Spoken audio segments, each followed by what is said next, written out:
Hello, YouTubers, friends, compatriots, bootlickers, shills, dips, lacers, peasants, vassals, minions, meat sacks. I'm Useful Idiot. Welcome. And today let's talk about Saudi Arabia. And there's a lot of dramatic changes going on in Saudi Arabia. And we've already seen the results of some of these big changes. One, of course, being the new king. And we have a much more adventurous foreign policy, shall we say, exemplified by this new Saudi Arabia, including this so-called war that's going on in Yemen. But there's a lot of other big dramatic changes going on in Saudi Arabia, not the least of which, of course, is this antagonism and tension that's popping up between Saudi Arabia and the U.S. now, and it's kind of manifesting in a lot of different ways. One of which is, of course, the battle over the Saudi connection to 9/11 that's been in the media lately, but also just other discussions about the difference between U.S. policy in the Middle East and Saudi Arabian policy, including a startling admission by Saudi officials that ISIS is their answer to the U.S. support of Shiite regimes and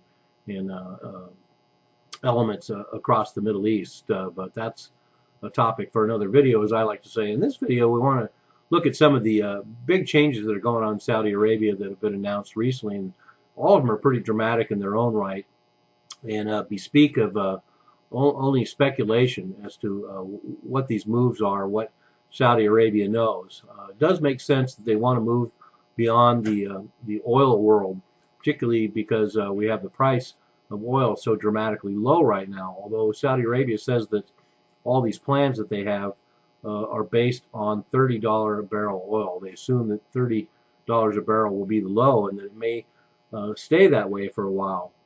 But they're very confident, apparently, that it won't drop below that. But it seems smart that Saudi Arabia would start planning to move their economy away from oil, because not only does the U.S. always talk about being too dependent on Saudi Arabia and Middle Eastern oil, but Saudi Arabia obviously would like to strike out and have a little more independence as well, and particularly because of these tensions recently, it's probably becoming even more crucial. But part of this, I would have to speculate, has to do with their knowledge of where their oil reserves are really at. Of course, there's been discussions for years about the idea of peak oil, and the idea that Saudi Arabia has even been pumping water into some of their reserves in order to get what oil is left there, and that they've already peaked in production. And I'm sure that could be proven by looking at a few charts. So, and they also want to readjust their economy so that certainly a lot of youth in Saudi Arabia, and there's a lot of young in Saudi Arabia coming up, and they're educated. They want to certainly stave off any major changes in the country and any potential unrest. And we saw during the Arab Spring that they moved to basically bribe the population before there were any unrest spread any further there, unlike in other countries. And then, of course, they also participated in operations in countries like Bahrain to put down unrest there. So they're certainly concerned about maintaining the monarchy, and they're something like 1,000 or 900,000, who knows, 195,000 princes, I think I've heard of in the Saudi royal family.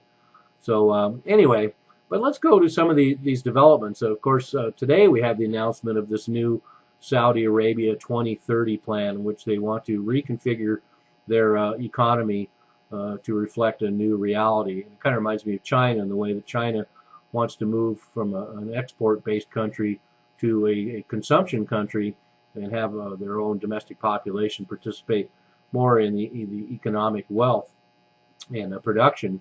And in Saudi Arabia, it looks like they want to do something similar. And they're talking about moving the economy away from almost 90% dependence on the oil industry to a 50%. And the article talks about things like tourism, creating global tourist destinations and the like. So we'll see what kind of ideas they come up with to expand their non-oil industry.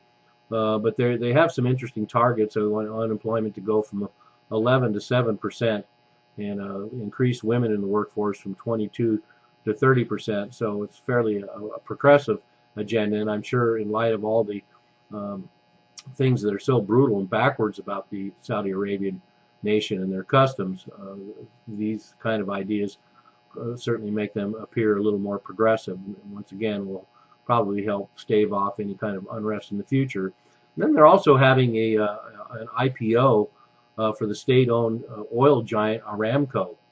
Only 5% of the company's being offered at this point, but the company has a total value of $2 trillion, and so this entry into the market will help them raise a lot of money, and also will involve a little further integration into the global economy. And that brings us to the last story, which is Saudi Arabia raising $10 billion in the debt market. So now the Saudi Arabia makes a huge change in their economy, going from a creditor nation to a debtor nation.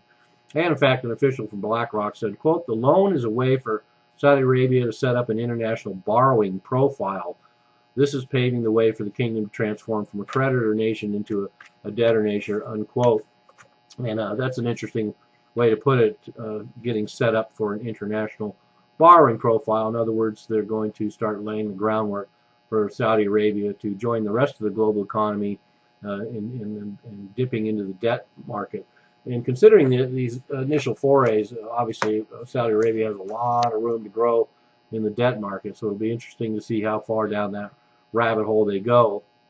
And they're going into the debt market even after a lot of rating agencies downgraded Saudi Arabia, which has taken some hits because of the drop in the price of oil. But like I say, they're setting up for their first international bond issue, and they're borrowing money now because they've spent 150 billion of their foreign reserves since 2014, and in the official statements they want to slow down the draw on foreign reserves, address the downturn in oil prices, and then reduce pressure on local banks that have been supporting state-owned related or state-related companies and buying domestic Saudi bonds for the last year. So once again, we have an example of a country, Saudi Arabia is one of them, that their banks are the ones who are buying their own government debt and helping to sustain things right now. So it'll be interesting. I would be interested to see what happens to Saudi Arabia, certainly 10 or 20 years down the road, and see what happens with the fact that they have this unimaginable wealth at this point and spent it on diamond-encrusted Rolls Royces and gold toilet seats, and creating a fantasy empire in Saudi Arabia. But right now, it looks like they're kind of facing the music a little bit and getting realistic. And so, what does Saudi Arabia know that the rest of the world doesn't know? That they want to radically transform their economy in the next 15 years. I'm a useful idiot. Don't you be one too?